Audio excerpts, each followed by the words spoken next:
Dear students, welcome back.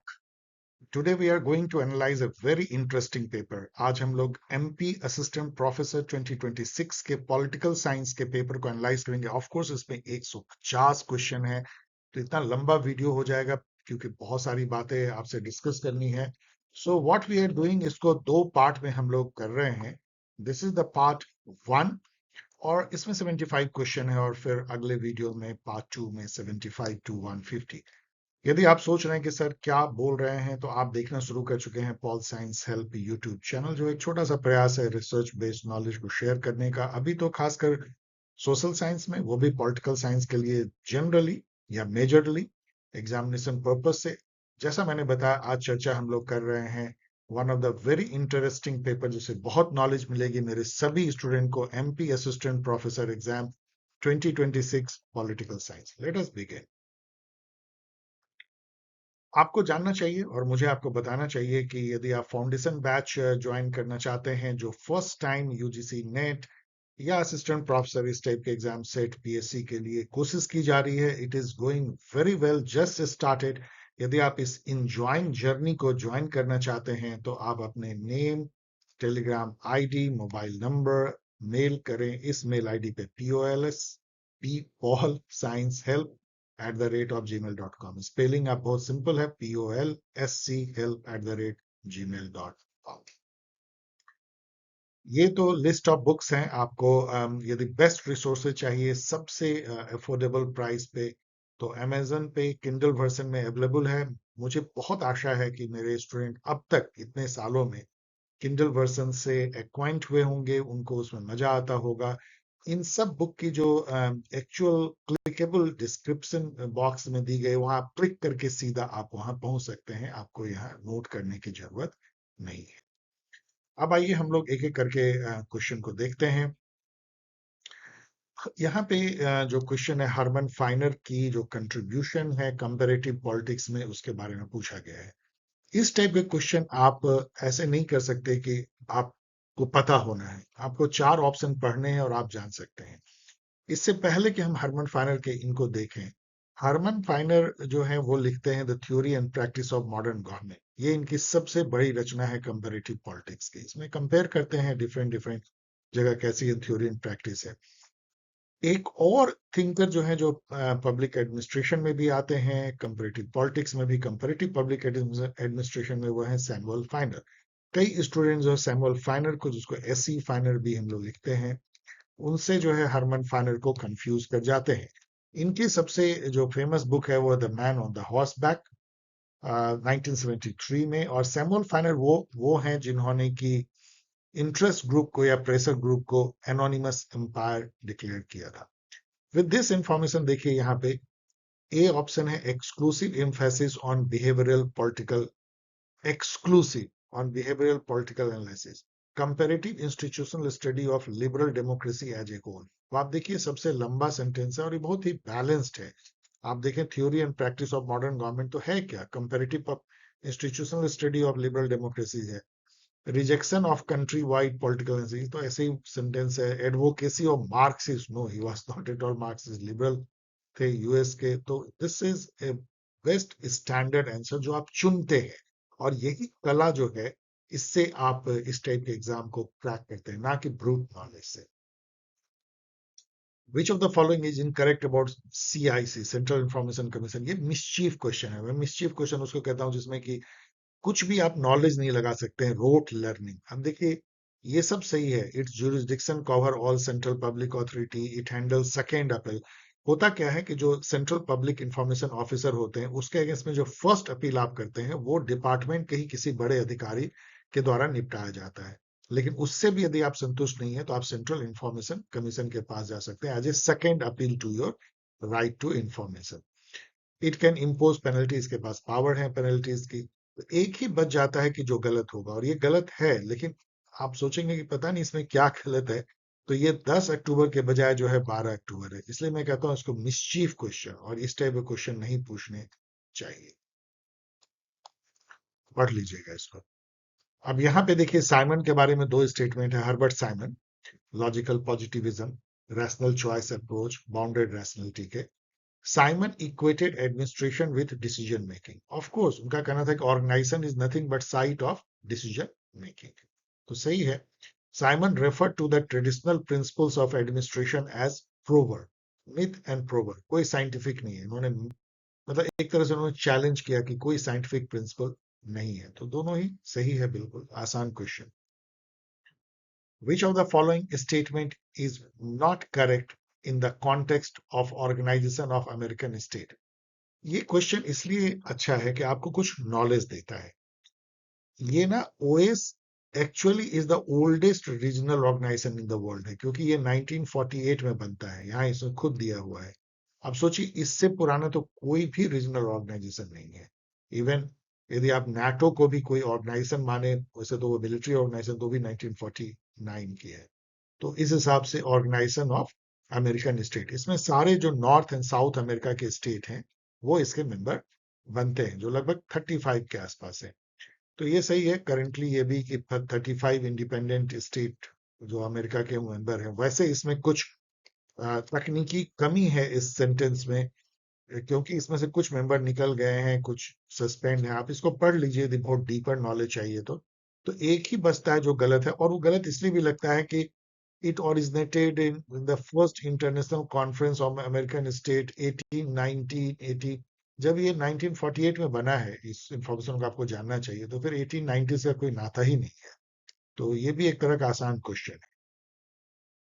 Which of the following statement is correct about departmental public enterprise in India? Departmental public enterprise क्या होती है? जैसे कि steel authority है, तो cell कहते हैं, भारत हैवी इलेक्ट्रिकल, जितने भी पीएसयू करीब 200 के आसपास पब्लिक सेक्टर इंटरप्राइजेज हैं। पब्लिक सेक्टर इंटरप्राइजेज जो हैं वो नेहरू जी की देन है, जो कि गवर्नमेंट ऑफ इंडिया के मिनिस्ट्री के अंदर काम करते हैं। वो एक तरह से पब्लिक ऑर्गेनाइजेशन है, नॉट फॉर प्रॉफिट। लेकिन कई ऑर्गेनाइजेशन को प्रॉफिट ऑर्गेनाइजेशन भी बनाए गए, नॉट फॉर प्रॉफिट तो कहना गलत होगा, लेकिन वो पब्लिक ऑर्गेनाइजेशन है इस मायने में कि वो गवर्नमेंट के द्वारा कंट्रोल होते हैं, और उसमें पॉलिसीज गवर्नमेंट की पॉलिसीज के अनुसार उनको डायरेक्टली चलना होता है, उनकी वेलफेयर मोटिव होती है, प्योर प्रॉफिट तो नहीं होती। लेकिन ये एम्फीबियस है, क्योंकि वो फॉर प्रॉफिट ऑर्गेनाइजेशन भी हैं, तो वो प्रॉफिट भी कमाना चाहते हैं, compete भी करना चाहते हैं, दैट इज ए प्रॉब्लम। और इसी चलते आप देखोगे कि अधिकतर पब्लिक इंटरप्राइज इंडिया में फेल कर गए हैं, चाहे वो हवाई जहाज चलाने वाले एयर इंडिया हो, चाहे टेलीफोन चलाने वाले बीएसएनएल हो, इवन रेलवे चलाने वाले रेलवे हो। वेरी डिफिकल्ट, क्योंकि आपको compete करना पड़ता है प्राइवेट सेक्टर से, जो कि purely profit motive efficiency driven होते हैं, और पब्लिक सेक्टर जो है वेलफेयर पब्लिक स्पिरिटेडनेस उससे ड्रिवन होते हैं, लेकिन प्रॉफिट भी कमाना है। तो दो नाव में पैर रखोगे तो गिरोगे। अब इसके बारे में ये कह रहे हैं कि they have separate legal identity from government. एकदम सही है, वो अपनी, क्योंकि कंपनीज एक्ट के तहत वो रजिस्टर्ड होते हैं, वो एक कंपनी है, कंपनी की अपनी लीगल आइडेंटिटी हो, तो उस पर आप केस कर सकते हो, गवर्नमेंट से वो अलग है। They are funded by government? No, most of them are not funded by government. वो खुद कमाते हैं, खुद खाते हैं। इनफैक्ट जब वो मुसीबत में पड़ते हैं तो गवर्नमेंट उनको बेल आउट करने के लिए कुछ पैसे देती है। They are not funded. They are exempt from audit? No, they can only be created by special act. नहीं, कुछ एक्ट से भी बने हैं, कुछ ऐसे रिजोल्यूशन से बने हैं, कुछ ऐसे ही बने हैं, कोई एक्ट की जरूरत नहीं है। तो ये तीनों गलत हैं, ये सही है। ओनली दिस इज सही, they have a separate legal identity from government. ये तो चलो फिर से मैं इसलिए दे रहा हूँ, कई बार आप उसको शुरू में मिस कर जाते हो। यदि आप इसको ज्वाइन करना चाहते हो फाउंडेशन बैच को यूजीसी नेट पॉलिटिकल साइंस के लिए, तो फर्स्ट टाइम ये आपको इस टाइप का मौका मिल रहा है। आई होप कि आप मेरे स्टूडेंट बहुत इंजॉय कर रहे हैं, आप भी इंजॉय करोगे। यदि इसको ज्वाइन करना चाहते हो तो name, Telegram ID, mobile number, mail करें at polsciencehelp@gmail.com, polsc help@gmail.com। अब ये जो है कुछ इसमें एमपी स्पेसिफिक क्वेश्चन है, मैं इसको छोड़ देता हूँ। लाडली बहन योजना एंड ऑल मैं इसको छोड़ रहा हूँ, एमपी स्पेसिफिक क्वेश्चन में छोड़ रहा हूँ। अब यहाँ पे देखिए हाई कोर्ट के बारे में कुछ स्टेटमेंट है, दो, और आपको कहना है कौन सही है। Article 216 of the Indian constitution mentions the formation of high court, ये सही है। इनफैक्ट आर्टिकल 214 से शुरू होती है, इसमें लिखा गया there shall be high court for each state. 215 कहता है high court to be a court of record, मतलब कि वो उसके पास कंटेम्प्ट ऑफ कोर्ट की पावर भी है, जिस तरह से आर्टिकल 129 में कही गई है। सेम देन आर्टिकल 216 कहता है कॉन्स्टिट्यूशन ऑफ हाई कोर्ट, जो आर्टिकल 124 है। सेंटर के लिए every high court shall consist of a chief justice and such other जजेस as the president may from time to time deem it necessary to appoint. ये ध्यान रखना कि ये प्रेसिडेंट डिसाइड करते हैं कि कितने, ना कि पार्लियामेंट, जबकि सुप्रीम कोर्ट में कितने जजेस होंगे ये पार्लियामेंट डिसाइड करती है। ये थोड़ा फर्क है, ये ध्यान देना। आर्टिकल 216 तो ये सही है। According to Article 232 of the Constitution, Parliament is given power to establish a single high court for two states. अब ये अगेन मिसचीफ है, ये आर्टिकल 231 है, यहाँ पे दिया भी है 232 नहीं है, तो ये गलत है, 1 करेक्ट है, मिसचीफ। कलेक्टिव, अब ये जो है ना, ये क्वेश्चन अगेन आप कॉमन सेंस से पढ़ के, यदि आपको पता है कि कलेक्टिव रिप्रेजेंटेशन क्या होता है, कमिटी बेस्ड लेजिस्लेचर क्या होता है, आप पढ़ के कर सकते हो। कमिटी बेस्ड में क्या होगा कि सब कुछ जो है एक कमिटी डिसाइड करती है, कोई इंडिविजुअल नहीं। तो जैसे यहाँ पे देखो, one where most task takes place in committees. तो यदि आप इसको मैच कर दो डी को 2 से, तो डी का 2 में जो है 50-50 तो आप खेल ही लिए, यहाँ पे डी, ये दोनों है। अब इसमें चलो हम ऐसे करते हैं, कलेक्टिव रिप्रेजेंटेशन ए। तो कलेक्टिव रिप्रेजेंटेशन क्या होगी? अब यहाँ पे देखो, members of legislative collectively represent interest of all vote. Collectively यहाँ पे भी है, कलेक्टिव यहाँ पे भी है, तो ए का 3 और ए का 3 यहाँ पे है, ए का 3 डी का 2। ओके, तो चलो बी में चलते हैं। Debating legislature, debating where floor debate is the central. खुद यहाँ पे इन्होंने आंसर भी दे दिया है, मतलब आप कंफ्यूज कर भी नहीं सकते हो, बी का 4। तो यहाँ चलो, यहाँ से मिल गया, थोड़ा डीपर लेवल पे मैचिंग है। Who among the following argued in his article The Decline of Political Theory 1953 that political theory has no relevance in contemporary society? उस समय की सोसाइटी कैसी थी? दो पार्टियों बटी हुई, ईस्ट एंड वेस्ट, दोनों एकदम टेक्नोक्रेटिक, अपने अपने आइडियोलॉजी पे एकदम दृढ़, जो western liberal and capitalist and eastern communist society है, सोशलिस्ट, आइदर इन कैपिटलिस्ट और कम्युनिस्ट सिस्टम। तो ये जो है डिक्लाइन ऑफ पॉलिटिकल थ्योरी इतनी इंपॉर्टेंट बुक है, ये अल्फ्रेड कोबन का, कि आप इसको भूलना नहीं चाहिए आपको। तो और अल्फ्रेड कोबन का यही बेसिकली क्रक्स है उनका, कि ये दोनों ही जो सिस्टम है, कैपिटलिस्ट एंड कम्युनिस्ट, वो इतना ज्यादा रिजिड हो चुके हैं, वो अपने अपने आइडियोलॉजी में इतने सेटल्ड हो चुके हैं कि पॉलिटिकल थ्योरी का जो है कोई मतलब ही नहीं रह गया। क्योंकि पॉलिटिकल थ्योरी तो आपको नया रास्ता दिखाती है, यदि आप एकदम ही अपने रास्ते पे जम चुके हैं एकदम फॉसिल के जैसा, तो क्या होना है? इसको पढ़ लीजिएगा, अल्फ्रेड कोबन, लेकिन ये क्रक्स है। यहाँ पे देखिए, एरिक वोगलिन दिखते हैं, जो कि नॉर्मेटिव पॉलिटिकल थ्योरी को रिवाइव करने वाले थिंकर माने जाते हैं, जैसे जॉन रॉल है। लियो स्ट्रॉस भी रिवाइव करने वाले थिंकर हैं, जो वैल्यू को फिर से सेंटर स्टेज में लाते हैं। और डेविड ईस्टन जो है, दोनों खेमे में दिखते हैं। वो एक समय में तो डिक्लाइन ऑफ पॉलिटिकल थ्योरी के लिए भी वो उसको डायग्नोस करते हैं क्या क्या कारण है, और फिर रिवाइव भी करते हैं post behaviourism. Which of the following statement is not correct about the seventh schedule? Seventh schedule आपको पता है, आर्टिकल 246 के साथ आपको इसको पढ़ना चाहिए, जिसमें 3 लिस्ट का प्रोविजन है। ये basically division of power between centre and state है, जो हमारे फेडरलिज्म का कोर है। सो उसमें 3 लिस्ट है। पहला लिस्ट है यूनियन लिस्ट, इसमें defence, post office, banking, life insurance सब है। मेजर, जिसके लिए कंट्री रिस्पॉन्सिबल है, जो होल। और जो लिस्ट 2 है, वो स्टेट लिस्ट है, include gambling, fisheries, prison, market, land revenue, law and order, land, जो जो लोकल लोगों को जो जिससे नाता पड़ता है। देन लिस्ट 3 है कंकरेंट लिस्ट, जो newspaper, trade union, family planning, marriage, divorce, ये सब है। Inter state trade and all, forest, education, others. और ये जो डी है, ये गलत है। Electricity, factories, price control, newspaper, ये सब रेसिडुअरी पावर नहीं। रेसिडुअरी मतलब है जो न सेंटर में ना स्टेट में ना कंकरेंट में, ऐसा नहीं है। ये जो है कंकरेंट है, रेसिडुअरी नहीं है, कंकरेंट है ये सब। तो यहाँ पे जो लिस्ट है, इसमें जैसे कंकरेंट में 52 एंट्रीज हैं, यूनियन में 100 एंट्रीज, स्टेट में 61, ये सब भी याद कर लो। Who among the following thinkers combine Marx majoritarian perspective, मतलब पूरे मास को लेकर के चलो proletarian, with that of Nicholas G. Chernesky elite revolutionism, for he insists on the need for a party leadership acting in unison with the masses on the outside. अब ये सब question तो मतलब आप जानते हो तो जानते हो, ये लेनिन है, और लेनिन के बारे में कैसे उन्होंने इसको जो है एक वैनगार्ड पार्टी जो लीड करती है मास के रिवॉल्यूशन को, उसको कंबाइन किया। इसको थोड़ा पढ़ लेंगे। Tough question. यहाँ पे जो थिंकर दिखते हैं इसमें लियोन ट्रॉट्स्की दिखते हैं, जिनका स्टालिन के साथ डिफरेंसेस हुआ, उसके चलते उनकी जान भी गई और वो परमानेंट रिवॉल्यूशन के लिए जाने जाते हैं। कार्ल कॉट्स्काई जो है, ये भी एक मार्क्सिस्ट थिंकर, इनके बारे में आपको जानना चाहिए। बांडुंग प्रिंसिपल आपको पता है कि 1955 में हुई थी बांडुंग कॉन्फ्रेंस। इंडोनेशिया का एक शहर है बांडुंग। उसमें 29 जो नए नए आजाद हुए थे एशिया एंड अफ्रीका के कंट्री, नेहरू जी और वहाँ के जो सुकार्नो थे, उनके नेतृत्व में ये हुई थी। और ये एक प्रीकर्सर बना था नाम समिट का। उसके बाद ही कुछ साल बाद, 6 साल बाद नाम का गठन हुआ था। तो बांडुंग प्रिंसिपल जो है वो सोचो कि फाउंडेशनल है नॉन अलाइन्ड मूवमेंट का। तो क्या क्या उसमें है, तो आप देखोगे तो respect for right of every nation to individual और collective self defence in conformity with UN charter. ये तो इतना स्टैंडर्ड है कि ये तो होगा ही। लेकिन अब यहाँ देखो, एक कंप्लीट बैन। अब आगे चलो, मैं नहीं पढ़ रहा हूँ, पढ़ लेना, लेकिन इस टाइप का कंप्लीट बैन कौन होता है? Bandung principal.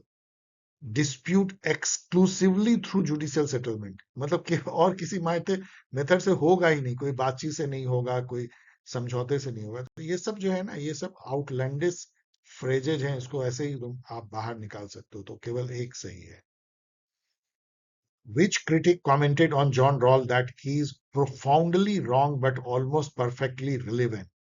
अब ये क्वेश्चन आपको कुछ नॉलेज देता है, वैसे आप जानते नहीं होगे, मैं भी नहीं जानता था, लेकिन ये बर्नार्ड क्रिक को आपको जानना चाहिए। काफी इंपॉर्टेंट है, क्रिटिक के फॉर्म में, पॉलेमिक, और लिखते रहते हैं।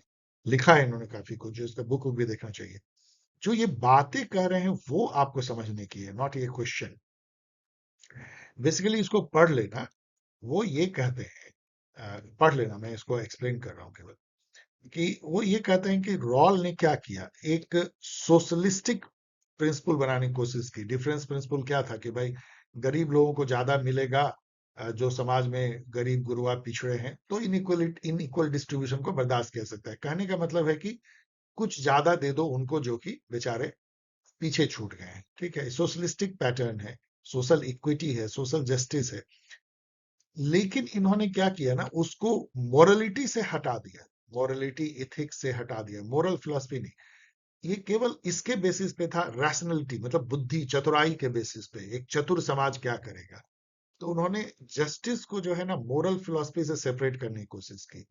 तो बर्नार्ड कर्क का यही कहना था कि ऐसा कोई भी सोशलिस्ट का प्रिंसिपल यदि मोरल फिलॉसफी से अलग करोगे ना, तो वह बिल्कुल फेलियर होगी। इम्पॉसिबल तो है ही उसको, जैसे कि रॉबर्ट नॉजिक कहते हैं ये तो इम्पॉसिबल है ये लाना, जो रॉल कहते हैं वो यूटोपिया है।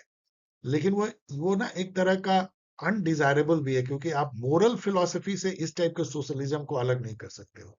जब भी आप सोशल इक्विटी की बात करोगे, सोशल जस्टिस की बात करोगे, तो आपको मोरलिटी लाना पड़ेगा। ये हमारा एक धर्म है, आपको कहना पड़ेगा, मोरल ऑब्लिगेशन है। आप सीधा केवल चतुराई के बेसिस पे, रैशनलिटी के बेसिस पे, लॉजिक के बेसिस पे, तर्क के बेसिस पे नहीं दे सकते हो। बर्नार्ड कर्क कहते हैं, कहीं कहीं ना कहीं मैं भी इससे सहमत जैसा दिखता हूं, कि आप बिल्कुल मोरलिटी से डिवाइड होकर के आप एक रैशनल थ्योरी ऑफ सोशलिज्म नहीं बना सकते, social justice. David Miller, in his book Social Justice, has described different criteria of justice and their main exponent.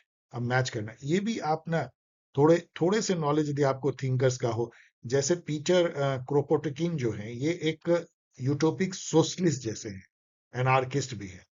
तो ये तो नीड के बेसिस पे ही ना देंगे जस्टिस, जिसको जो चाहिए वो दो, जो मार्क्स भी कहते हैं।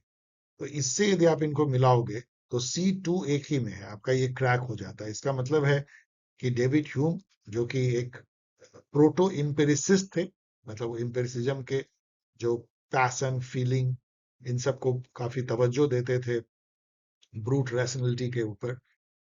इनके बारे में आप पढ़ लेना। स्कॉटिश एनलाइटनमेंट के सबसे बड़े फिगर, ये philosophical scepticism, psychological realism and utility based institutional design के मतलब प्रणेता थे। और he was precursor to empiricism, conservatism and utilitarianism. इतने मतलब स्ट्रीम को इन्होंने प्रभावित किया।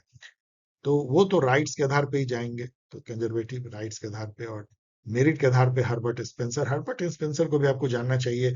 जो एक क्लासिकल लिबरलिस्ट थे एंड सोशल डार्विनिस्ट थे, जिन्होंने ये फेमस फ्रेज कॉइन किया था, survival of the fittest, Herbert Spencer. Which of the following statement regarding the chief minister of the state is not correct? तो chief minister is considered the real head of the state executive, सही है, head of the government वहां होते हैं, like prime minister in the center.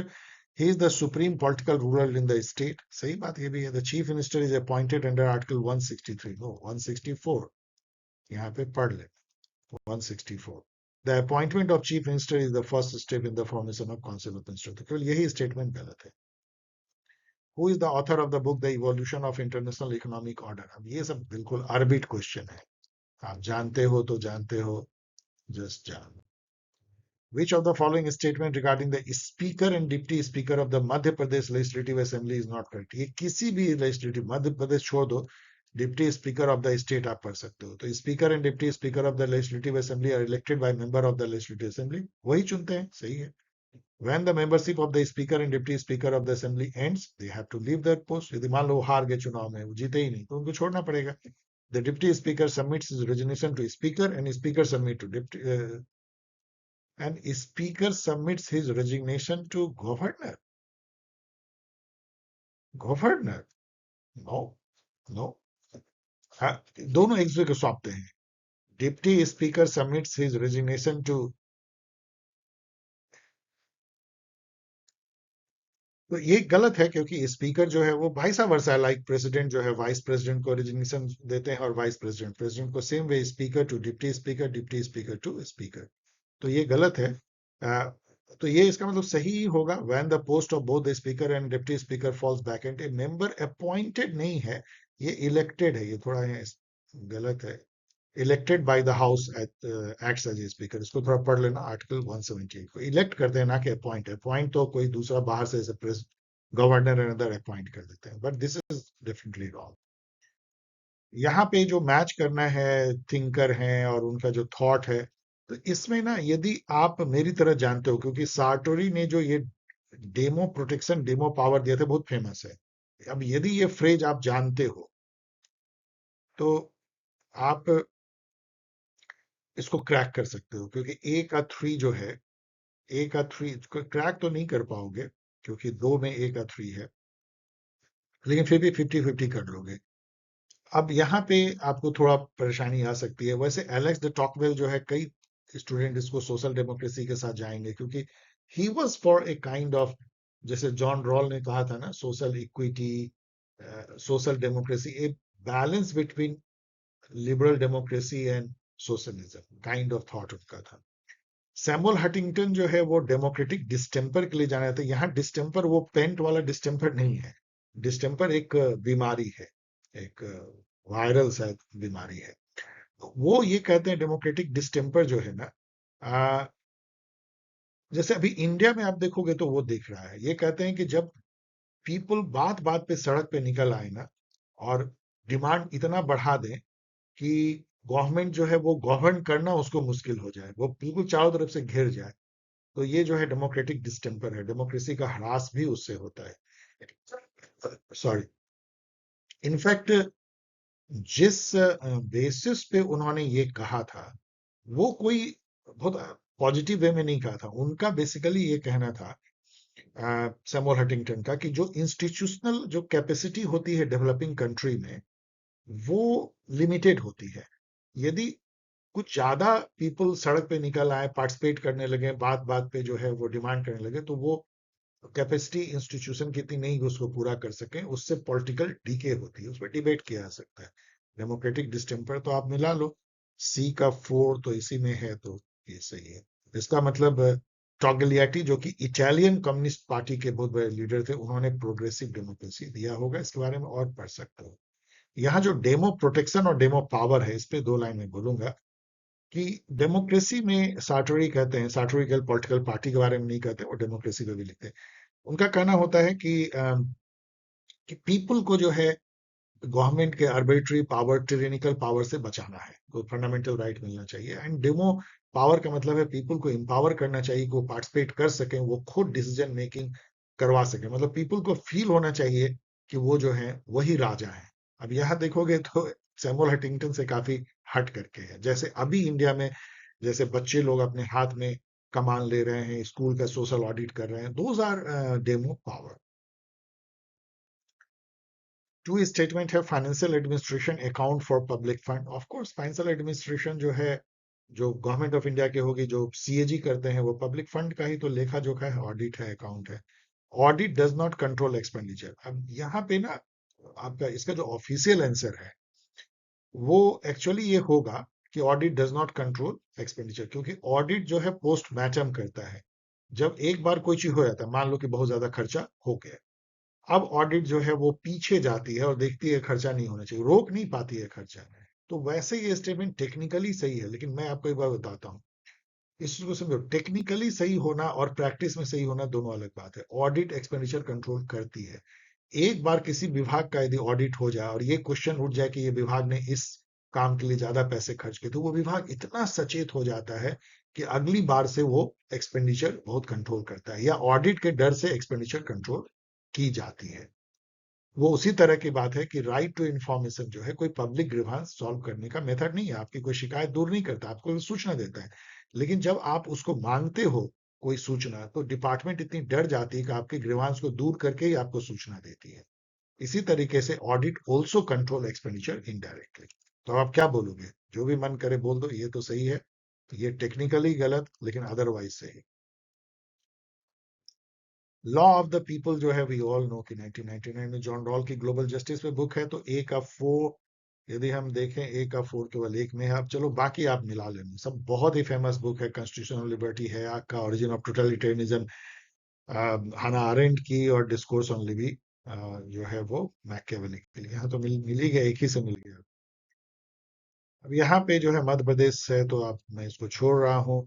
According to Weber, what is the essential for permanent existence of bureaucracy?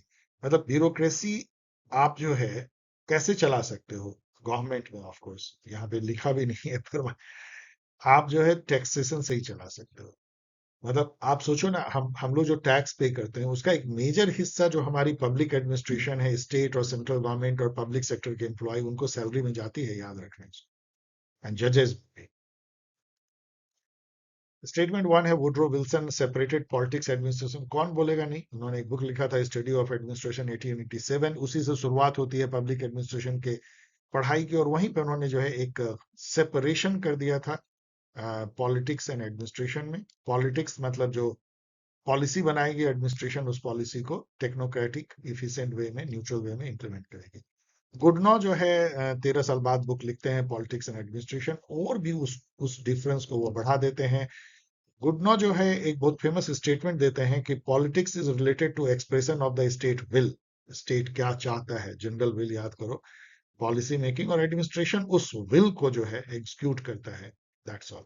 यहाँ क्या लिखा है? Goodnow stated that politics is related to execution of policy. उल्टा, no, politics is related to state will and public administration is related to execution of policy. उल्टा है।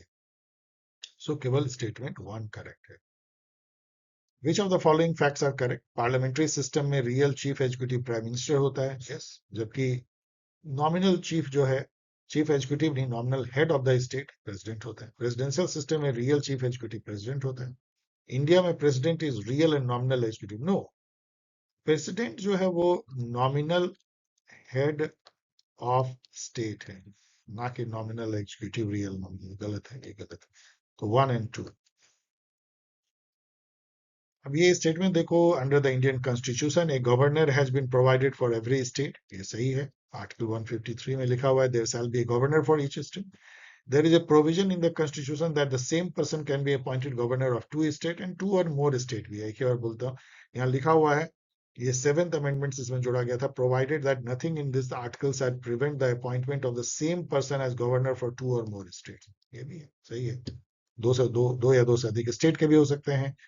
The above provision has been made under 5th constitutional amendment। No, ये 7th था। ये सभी जानते हैं कि स्टेट को रिऑर्गेनाइज किया गया था, उसी टाइम में ये आया था, तो यहाँ पे मैंने दे भी दिया है। तो ये 1, 2, 3 तो सही है, बाकी जो ये स्टेटमेंट केवल गलत है, 5th के बजाय 7th। 7th constitutional amendment, dear student, इतना इंपॉर्टेंट है कि उसको ना गूगल पे जाके या चैट जीपीटी पे जाके जरूर अच्छे से पढ़ लो, क्योंकि उससे बहुत सारे क्वेश्चन आते हैं।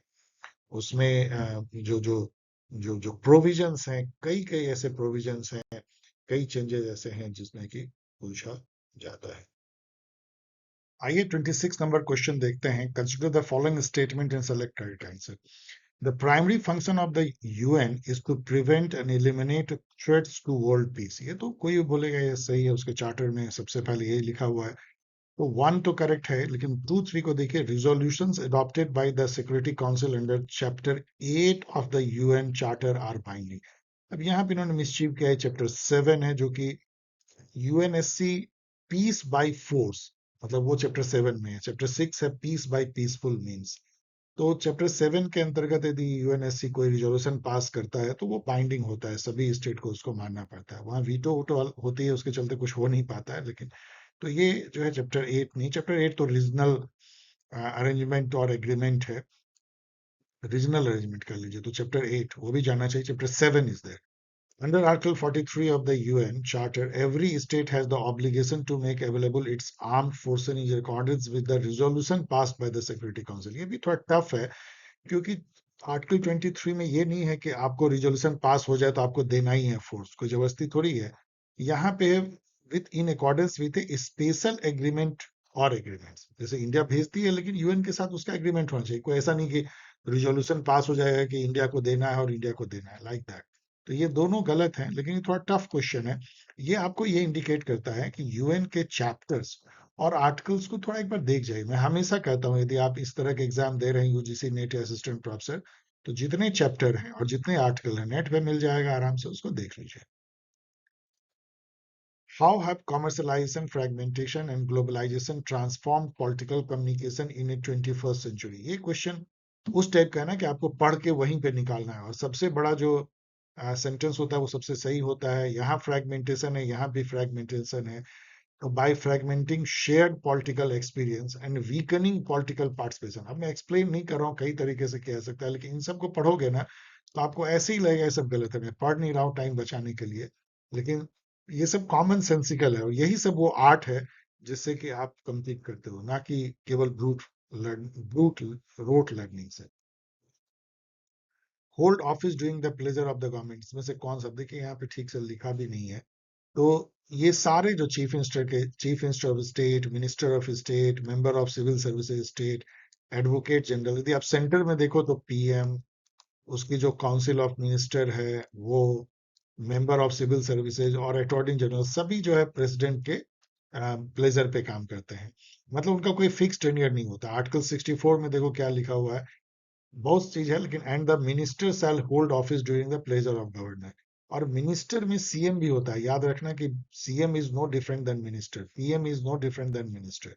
आर्टिकल 165(3) कहता है advocate general shall hold office during the pleasure of the governor. इसका मतलब क्या होता है प्लेजर, टेन्योर ड्यूरिंग प्लेजर का मतलब ये होता है कि आपका कोई फिक्स टेन्योर नहीं है, आपको जब चाहे सरकार हटा सकती है, किसी सिविल सर्वेंट को भी हटा सकती है, आपको कभी भी टर्मिनेट कर सकती है, उसकी प्रोसीजर है कोर्स, आर्टिकल 311 के अंतर्गत। तो यहाँ सभी सभी होगा। मैच करना है तो ये तो मैंने यहाँ दे दिया है, लेकिन क्षेत्रकारी संगठन आपको जरूर जानना चाहिए। महाराष्ट्र में बहुत एक समय बहुत पॉपुलर थी, शरद जोशी इसके फाउंडर थे। तो ए के 4 से तो देखो हमने 50-50 खेल लिया। अब यहाँ देखोगे बी का 1 ये खुद ही बता रहा है दोनों में, इसका मतलब बीकेयू जो है वो पंजाब में है, हरियाणा, वेस्टर्न उत्तर प्रदेश में भी भारतीय किसान यूनियन है, महेंद्र सिंह टिकैत को याद करो। विवासिया संगम। अब ये संगम वर्ड मैंने गेस किया, संगम वर्ड ऑलवेज तमिलनाडु से होता है, संगम लिटरेचर वहां पे था। तो सी का 2 और इससे ये हो जाता है। तो राज्य रैयत संघा जो है वो कर्नाटका में है। तो इन सब के जो उनके लीडर हैं वो देख लेना, मैंने दिया है, जो कि इंटरेस्टिंग हो सकता है आपको आगे के एग्जाम के लिए इंपॉर्टेंट। यहाँ पे मैच करना है तो यहाँ तो मैं जाऊंगा politics who gets what when and how, Harold Lasswell से, जो सबसे आसान है। तो सी का 1, और सी के 1 से देखो मैंने 50-50 गेम खेल लिया, और यहाँ डी का 2 खुद ही बता रहा है। इसका मतलब कि almond and Verba civic culture से तो कुछ बना नहीं। अब अर्बन फाइनर का अभी हम लोगों ने देखा था फर्स्ट क्वेश्चन में, theory and practice of modern government, तो बी का 4। और यहाँ चलो ये मिल गया आपको आंसर। इसका मतलब कार्ल जे फेडरिक जो है उन्होंने लिखा है कॉन्स्टिट्यूशनल गवर्नमेंट एंड डेमोक्रेसी। ये इंपॉर्टेंट बुक है, जानना चाहिए। दो स्टेटमेंट देखो तो modern societies culture have represented and embodying attitude patterns that treat individual in universalistic fashion. देखो मॉडर्न सोसाइटी में इंडिविजुअलिज्म है और यूनिवर्सलिज्म है, मतलब कि यूनिवर्सल ट्रीटमेंट, सभी को एक तरह से ट्रीट किया जाता है। ये नहीं कि कोई ऊपर नीचे है। जो ट्रेडिशनल सोसाइटी है has been viewed in terms of ascriptive particular status. Ascriptive का मतलब होता है कि birth based social status of course, और यहाँ पर्टिकुलरिस्टिक है, you show me the face I show you the rule, traditional society. तो दोनों स्टेटमेंट मेरे अनुसार से करेक्ट है। ये जो टैलकट पार्सन है, उनका मैंने, चलो ठीक है, पैटर्न वेरिएबल दिया, पढ़ लेना, इट विल बी इंटरेस्टिंग। इससे कहीं ना कहीं मॉडर्न सोसाइटी की है, कैसे इंडिविजुअल दो बाइनरी के बीच में जो है डिसाइड करता है जब वो सोशल एक्शन लेता है या सोसाइटी से टकराता है। पैटर्न वेरिएबल देख लेना। इसको छोड़ देते हैं। Specific question, which of the following countries begins it financial year on 1 जनवरी। अब ये क्वेश्चन एकदम आर्बिट है, ये दूसरा आर्बिट क्वेश्चन है। कैसे कोई जानेगा कि फ्रांस जो है 1 जनवरी शुरू करता है। इन सब कंट्री अलग अलग टाइम में अपने फाइनेंशियल ईयर रखते हैं। इंडिया में हम जो है 1 अप्रैल से शुरू करते हैं और फ्रांस 1 जनवरी से। स्टेटमेंट वन है centralization is concentration at top. बिल्कुल, और क्या है, concentration at top, centralization, and decentralization is delegation towards lower level. Yes, yes, ये ऊपर ये नीचे, तो बहुत ही सिंपल है। अब यहाँ पे ना डीकंसंट्रेशन वर्सेस डेलीगेशन वर्सेस डिवोल्यूशन थोड़ा जान लेना। ये तीनों जो है डिसेंट्रलाइजेशन के डिफरेंट फॉर्म है। डीकंसंट्रेशन केवल सेंट्रल ऑफिस अपना काम को, थोड़ी बहुत जो काम है ना वो नीचे अलग ऑफिस बना देता है कि ये काम जो है वो हमने डीकंसंट्रेट कर दिया, चलो ये काम मेरा ये ऑफिस करेगा, लेकिन कुछ खास डिसेंट्रलाइजेशन नहीं होती।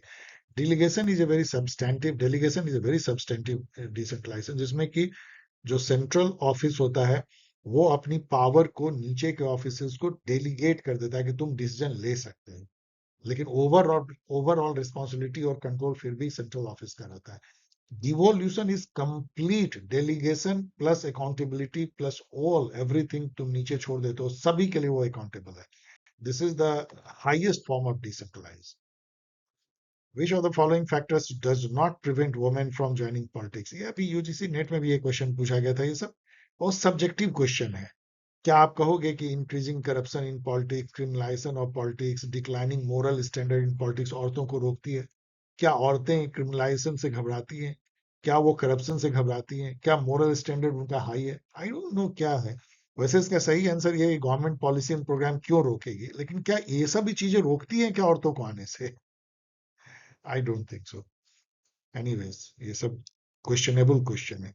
विच of the following political system was not compared by Montesquieu in his work the spirit of law. Spirit of law में उन्होंने सेपरेशन ऑफ पावर का जिक्र किया था। उसी बुक में मॉन्टेस्क ने कहा था तीन टाइप के जो हैं वो पॉलिटिकल सिस्टम हो सकते हैं। रिपब्लिकन, जहां जनता मालिक है। डिस्पोटिक, जहां पे कि जनता कोई अकाउंटेबल ही नहीं है जो जो शासक है।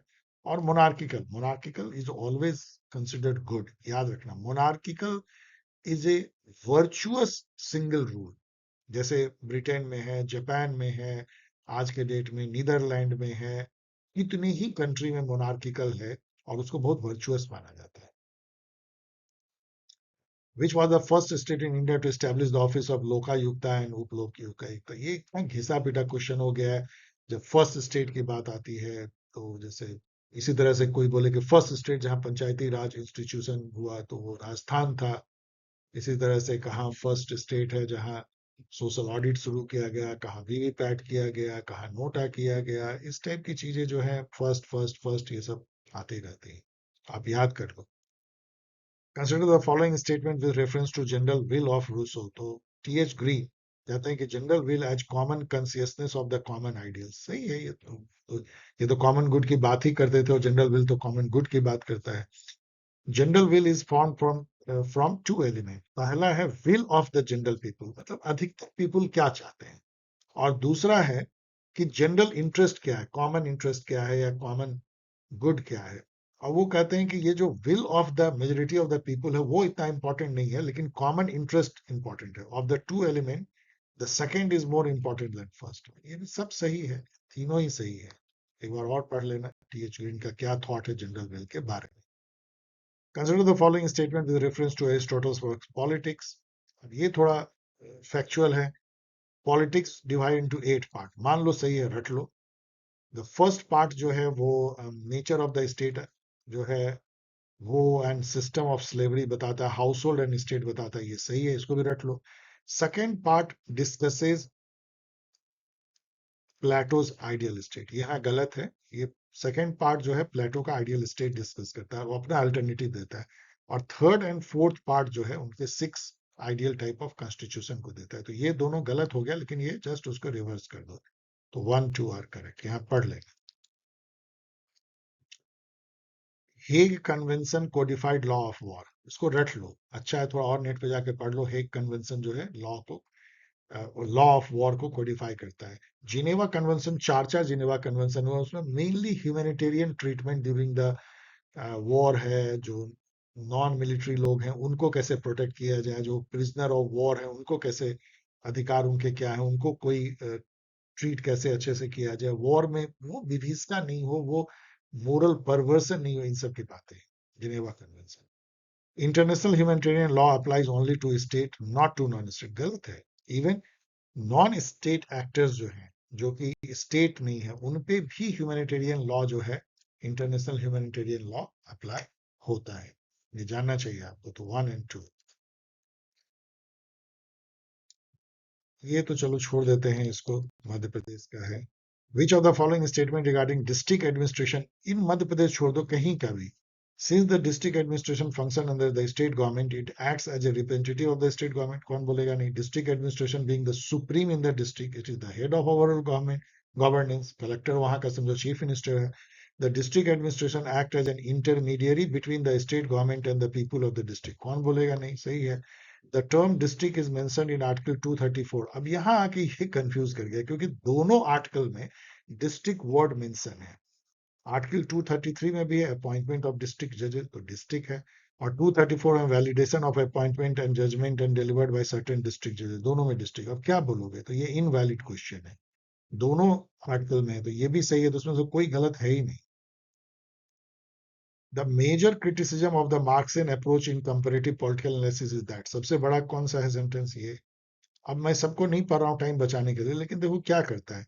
ये शुरुआत करता है कि हम कोई इंपेरिकल एनालिसिस कर रहे हैं, लेकिन एक्चुअली वो आइडियोलॉजिकल रिजिडिटी में फंस जाता है। मार्क्सिज्म बिकम एन आइडियोलॉजी, और वो सीडो साइंस बन जाता है। साइंस कहना बड़ा मुश्किल हो, साइंटिफिक सोशलिज्म उन्होंने कहा था। अब इसमें विवाद हो सकता है, लेकिन क्रिटिक इसको इसी तरीके से देखते हैं। विच of the following thinkers does not support unity of command. Unity of command क्या होता है कि एक जो सबॉर्डिनेट है, ये सबॉर्डिनेट है, उसका दुनिया में बस एक ही, दुनिया मीन्स उस ऑर्गेनाइजेशन में एक ही बॉस है, उसको दो बॉस नहीं है। तो आप देखोगे तो फेयोल हैं, पिफनर हैं, ये जो प्रेस्तस हैं, ये सब सब उसको मानते हैं। टेलर जो नहीं मानते हैं वो है टेलर, उसका फंक्शनल फोरमैनशिप जान लो, उसमें तो 8 8 जो है फोरमैन है वो कंट्रोल करते हैं, एक तो 8 बॉस हो गया आपका। हर्बर्ट साइमन भी नहीं मानते हैं। और कैथरीन स्केलर हडसन जो यहाँ पे है, जो कि बहुत ही ऑर्बिट जैसा है, वो भी नहीं मानते हैं। तो यहाँ देख लो, ये थोड़ा डिफिकल्ट क्वेश्चन है, टफ डिफिकल्ट। बट एक आपको थिंकर मिला, और ये सब भी थिंकर की ये यूनिटी ऑफ कमांड को मानते हैं। इनफैक्ट ये फायोल का दिया हुआ है, लेकिन ये सब भी मानते हैं, कई लोग मानते हैं। What is the core belief of pacifism? Pacifism मतलब कि वॉर होना ही नहीं चाहिए, वॉर एंड वायलेंस में उनका कहना होगा सबसे बड़ा लाइन, सबसे सही। Dispute should be settled peacefully, pacific, मतलब पैसिफिक का मतलब यही है, पैसिफिक ओशन नहीं है। And war violence are always wrong, होना ही नहीं चाहिए वॉर, जिसको आइडियलिज्म, मोरल आइडियलिज्म कहते हुए इंटरनेशनल रिलेशन में। याद करो वुडरो विल्सन का 14 पॉइंट प्रिंसिपल, याद करो इमानुअल कांत का perpetual peace thesis. Element and power. Which of the following is part of the challenges to political system? उन्होंने politics of the developing countries में ये कहा था कि जो वहां के चैलेंज क्या है, स्टेट बिल्ड करने के लिए पेनिट्रेशन इंटीग्रेशन चाहिए। स्टेट कितनी दूर तक जो है इंटीग्रेट करती है सोसाइटी को अपने सिस्टम में, और जो नेशनलिज्म है वो loyalty and commitment towards nation है। ये दोनों प्रोसेस चलते रहते हैं, nation building and state building. इसके अलावा पीपल कितना पार्टिसिपेट करते हैं, पॉलिटिकल कल्चर कैसा है कि पीपल फील करते हैं कि हम पॉलिटिकल सिस्टम के पार्ट हैं। डाइवर्सिटी ऑफ जस्टिस कुछ नहीं था। तो 1 2 3 जो है, that are the challenges to a political system in the developing country. Match करना है तो ये तो सब बहुत ही आसान, आपको पढ़ाते हुए तो मुझे याद हो गया, कोरियन वॉर 50 से 53 के बीच में होता, नेहरू जी ने मीडिएट किया था, याद रखना। सुएज क्राइसिस 1956 में होता है, सुएज कैनाल को इजिप्ट ने नेशनलाइज कर दिया था, फ्रांस और ब्रिटेन उस पर चढ़ बैठे थे, बाद में वो पीछे हट गए, और वहां फर्स्ट टाइम जो है यूएन पीस कीपिंग फोर्स भेजा गया था। फॉकलैंड वॉर जो है, जो अभी भी वर्ल्ड कप जब हुआ तो इसका नाम लिया जा रहा था, मालविनास भी इसको कहते हैं वॉर, वहां पे लोकल, और ये अर्जेंटीना और इंग्लैंड उलझ पड़े थे। फॉकलैंड नाम का द्वीप है जो कि अर्जेंटीना से सटा हुआ है, लेकिन इंग्लैंड उस पर शासन करता आया है कॉलोनियल काल से। फर्स्ट गल्फ वॉर जो है, इसको कि फर्स्ट टेलीविजन वॉर भी बोलते हैं, सीएनएन पे दिखाया जाता था लाइव, जिसमें कि सद्दाम हुसैन और जो एक कंबाइंड यूएस की फोर्स थी यूएन के डायरेक्शन में, उनकी लड़ाई हुई थी फर्स्ट में। वो मैच कर लेना। मोज्का जो हैं वो इलीट थ्योरी के थिंकर हैं, कि एक बहुत मुट्ठी भर लोग जो हैं, जो रूलिंग क्लास होते हैं या इलीट होते हैं, वो बहुत छोटे, मतलब बहुत कम लोग होते हैं। जैसे पूरे इंडिया में समझो कि 1 लाख लोग जो है रूलिंग क्लास है, वही एमएलए बनते हैं, वही एमपी बनते हैं, वही शासन करते हैं। It monopolises power, yes. It benefits materially from its position, ये पैसे मिलते हैं, और क्या है, पावर, पैसा, मटेरियल गेन है, ये यही है जो एलिट उससे। सारे आप देखोगे एमपी इंडिया में, आपको जान के हैरत होगी, कोई एमपी जो है करोड़पति से कम नहीं है। क्यों ऐसा होता है कि केवल करोड़पति ही एमपी बनते हैं, या जो एमपी बनते हैं वो करोड़पति हो जाते हैं? सोचो, मटेरियल गेन। इट इज अनरिप्लेसिएबल, ये गलत है। जो रूलिंग क्लास है वो रिप्लेस होते रहते हैं। इंडिया में भी देखो, एक जो पॉलिटिकल पार्टी है, आप रॉबर्ट माइकल का लोग है तो सभी इलीट्स हैं। वो कोई, आप जोसेफ स्कूम पीटर का लो तो वो कहते हैं कि इलेक्शन क्या है डेमोक्रेसी में, कि एक इलीट ग्रुप को आप दूसरे इलीट ग्रुप से रिप्लेस करते हो। यदि आप चेंज करते हो तो, नहीं तो सेम इलीट ग्रुप चलता है, लेकिन इलीट ग्रुप चेंज हो सकता है। इस मायने में इंडिया में देखो तो बीजेपी भी इलीट ग्रुप है, कांग्रेस भी इलीट ग्रुप है, आम आदमी पार्टी भी इलीट ग्रुप है, क्योंकि जैसे ही कोई सत्ता में आता है वो मटेरियल गेन कर लेता है, तो सब इलीट हो जाते हैं। तो ये अनरिप्लेसेबल गलत है, इसको फोर को खत्म कर दो, 1 2 3 इसको पढ़ लेना। मौजका ने जो बुक लिखा था, रूलिंग क्लास करके उन्होंने बुक ही लिखा था। If any question arises as to the age of the Madhya Pradesh high court जज, या किसी स्टेट के हाई कोर्ट जज, तो कौन फैसला करता है? प्रेसिडेंट चीफ जस्टिस से सलाह लेकर के फैसला करते हैं, उनका फैसला अंतिम होता है। ये आर्टिकल 217(3) का था। If any question arises as to the age of the जज of a high court, the question shall be decided by president after consultation with chief justice, उनका डिसीजन फाइनल होगा।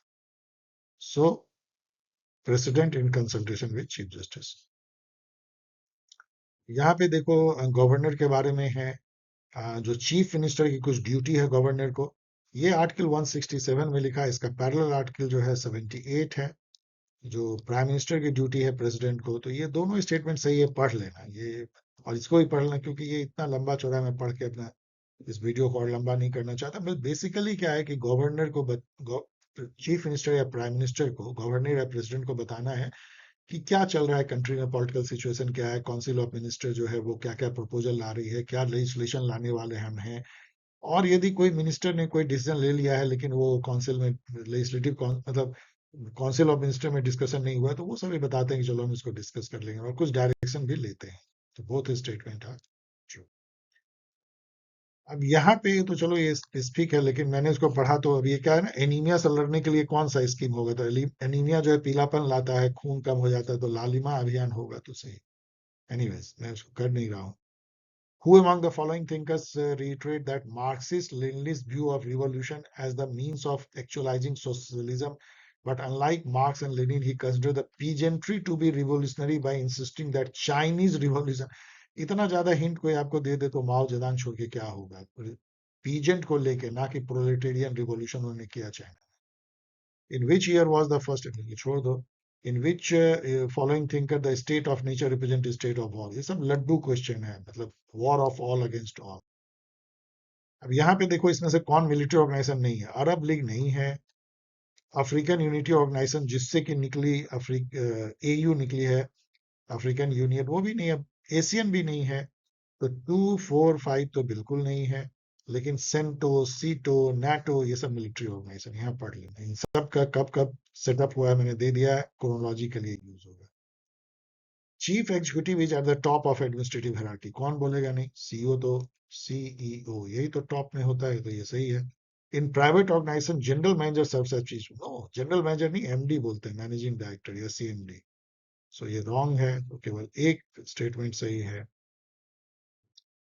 रॉल का जो ओरिजिनल पोजीशन है वो किस type के justice को दिखाता है, प्योर प्रोसीजरल जस्टिस। रॉल खुद कहते हैं प्योर प्रोसीजरल जस्टिस का मतलब क्या है, कि यदि प्रोसीजर जस्ट एंड फेयर है, और प्रोसीजर जो रूल एंड रेगुलेशन प्रोसीजर कहते हैं, और उसको यदि फेयरली एंड जस्ट वे में इंस्टीट्यूशनल मैकेनिज्म से इंप्लीमेंट किया जाता है, तो जो आउटकम होगा वो जस्ट एंड फेयर होगा। This is called pure procedural justice. मतलब यदि रास्ता सही है तो अंत भी सही है, सही होगा, डिओन्टोलॉजिकल भी कह सकते हो।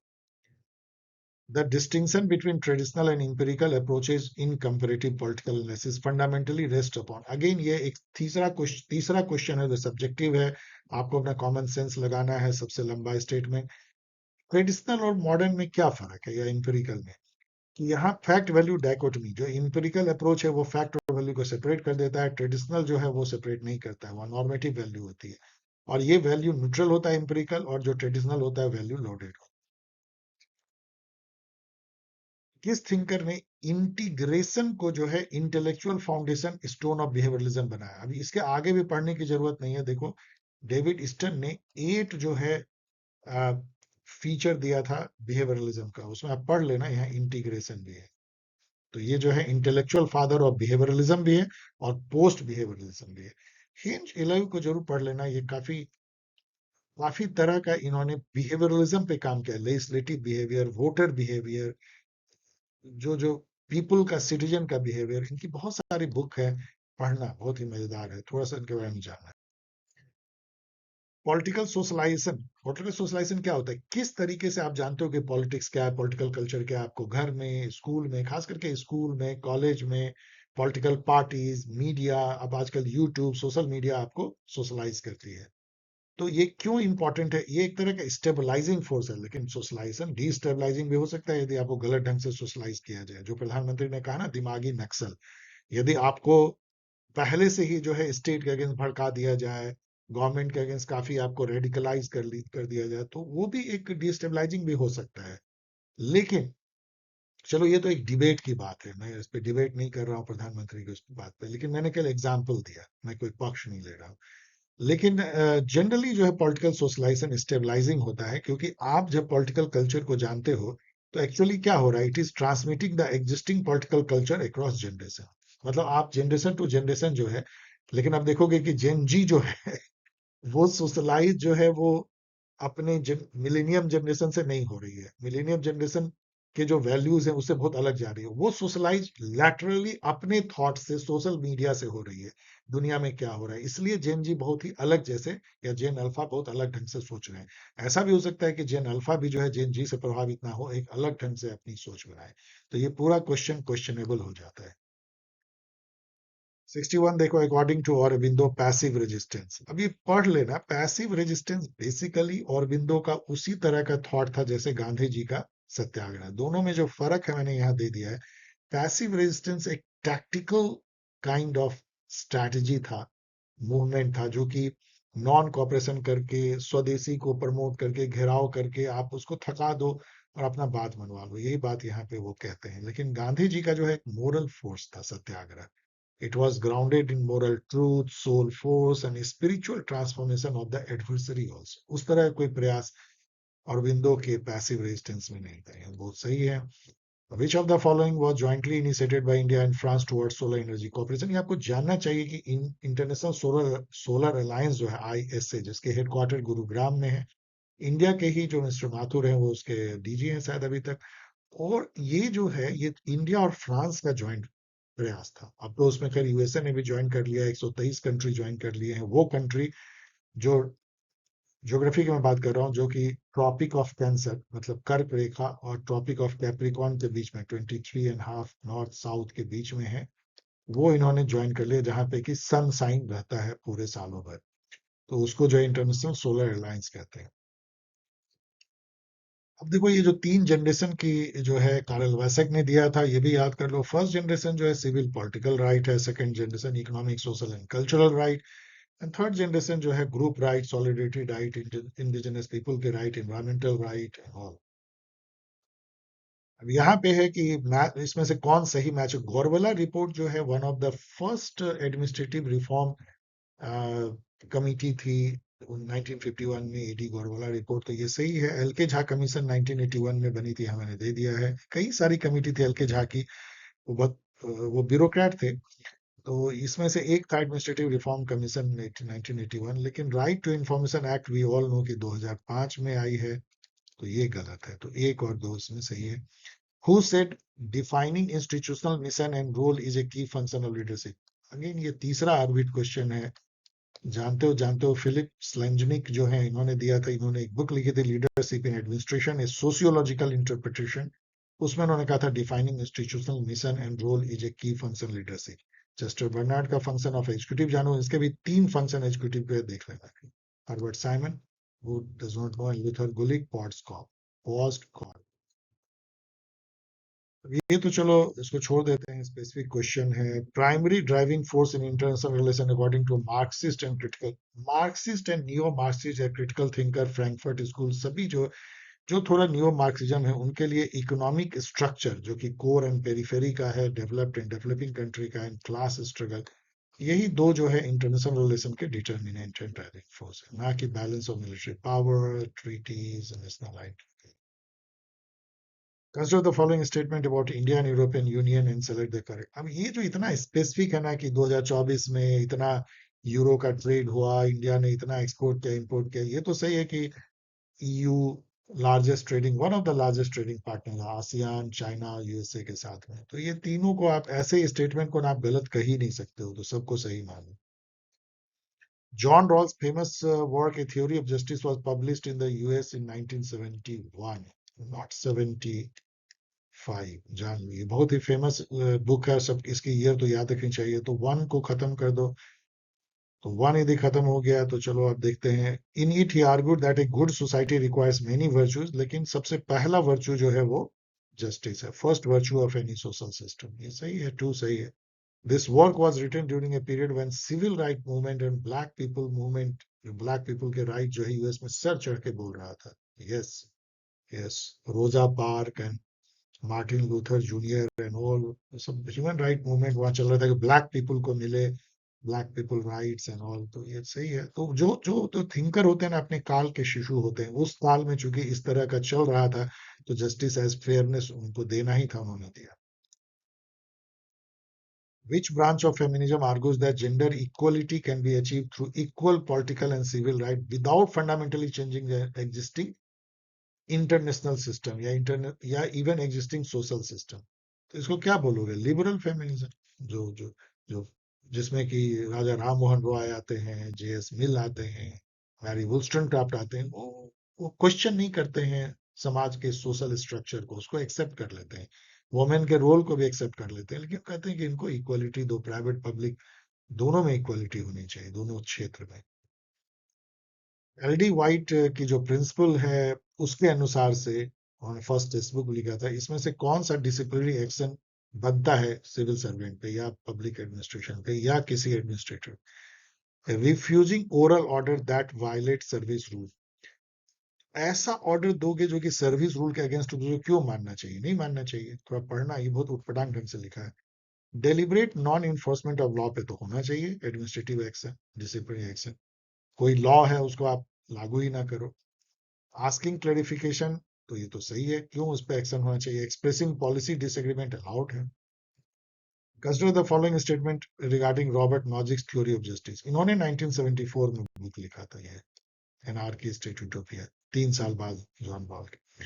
तो Robert Nozick has advocated libertarian view of justice, इनकी जस्टिस एंटाइटलमेंट थ्योरी कहलाती है, एनार्की स्टेट यूटोपिया की बुक में ये है, तो सब सही है। ये मध्य प्रदेश का है, लेकिन मैं इसको इसलिए कर रहा हूं क्योंकि ये आपको जानना चाहिए, सभी पूरे इंडिया भर के स्टूडेंट को, कि Madhya Pradesh was formed as per Fazal Ali's state reorganisation commission. ये अपने आप में एक बहुत इंपॉर्टेंट क्वेश्चन है कि स्टेट रिऑर्गेनाइजेशन कमीशन 1953 में गठित होती है, नेहरू जी करते हैं आफ्टर ए वेरी वायलेंट नहीं कह लो, non violent movement for linguistic state, जिसमें 40 लोग मर जाते हैं फास्ट करते करते। तो इससे द्रवित होकर के पूरे इंडिया की जो सत्ता उस समय थी नेहरू जी को, मान लेते हैं लिंग्विस्टिक स्टेट, लैंग्वेज के बेसिस पे स्टेट को बांटना, उसके लिए स्टेट रिऑर्गेनाइजेशन कमीशन बनती है। उसमें 3 मेंबर होते हैं, फैजल अली, मिस्टर पनीकर और कौन देख लेना, फैजल अली कमीशन भी इसको कहते हैं। तो ये तो ठीक है। Territories of 4 state were included, तो ये 4 स्टेट इंक्लूड हुए, तो सही है। सब मध्य भारत है, इसके पहले वो मध्य भारत कहलाता था, विंध्या प्रदेश, भोपाल और मध्य प्रोविंस एंड बेरार, ये इसमें आए थे। टोटल 9 डिस्ट्रिक्ट वे transferred from CP Berar to the state of Mumbai. ये शायद गलत है, इसको देख लेना कितने transfer from CP Berar to the state of Mumbai, I don't know, ये थोड़ा गलत है। All the areas of central province were merge with, नहीं, इसमें से कुछ मुंबई की तरफ गए थे, तो ये भी गलत है। Entire area of Bhopal and Vindhya Pradesh, आप देख सकते हो भोपाल और विंध्य प्रदेश में मिला दिया गया था, तो 1 to 5। Which condition must a political party fulfil to be recognise national party, छोड़ो इसमें क्या है, इसको लर्न कर लो। 3 कंडीशन है। एक कि 6% जो है वैलिड वोट मिलना चाहिए उनको 4 या अधिक स्टेट में, लोकसभा में, और 4 जो है लोकसभा सीट उनको जीतना है।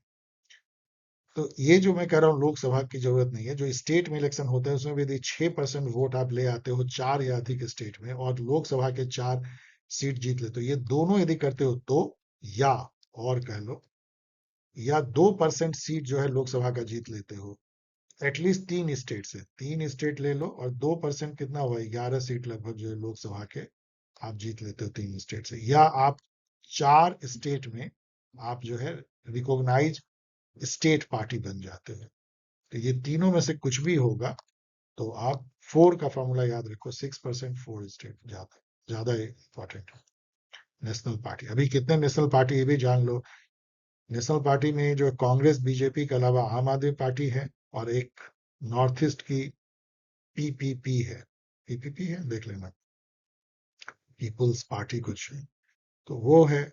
और उसके अलावा मुझे लगता है नेशनल पार्टी में एक बीएसपी है और सीपीआईएम है, दैट्स ऑल, इतनी ही नेशनल पार्टी बच गई। 75 क्वेश्चन जो लास्ट है इस पार्ट का, जेएस मिल का जो वुमेन की लिबर्टी पे, इनमें सही सही सभी सही है, पढ़ लेना। Women where that time second grade citizen थी, उनको कोई अधिकार नहीं था, वोट देने का अधिकार भी नहीं था। वोट देने का अधिकार तो इनको बहुत बाद में मिला इंग्लैंड में 1920s में। Like right to obtain higher education, work in public post. उन्होंने सब्जेक्शन वुमेन अपनी पत्नी हैरियट टेलर के साथ लिखा, 1869 में पब्लिश हुई। Strongly advocated for giving them equal opportunity as man, सही है। So dear student, thanks for watching. यदि आपको ये वीडियो पसंद आया हो तो लाइक करें, शेयर करें और सब्सक्राइब करें, इंपॉर्टेंट है ये सभी। यदि आप हेल्प करना चाहते हैं, मेरे पैशन को बढ़ाना चाहते हैं, उससे सबको फायदा है, आपको भी फायदा है। और यदि आप UGC net assistant professor in सब के लिए फाउंडेशन बैच ज्वाइन करना चाहते हैं, जो अभी जस्ट स्टार्ट हुआ है, इसकी रजिस्ट्रेशन अभी भी ऑन है, तो आप ज्वाइन कर सकते हैं। इसके लिए मेल कर सकते हैं इस पे polscl@gmail पे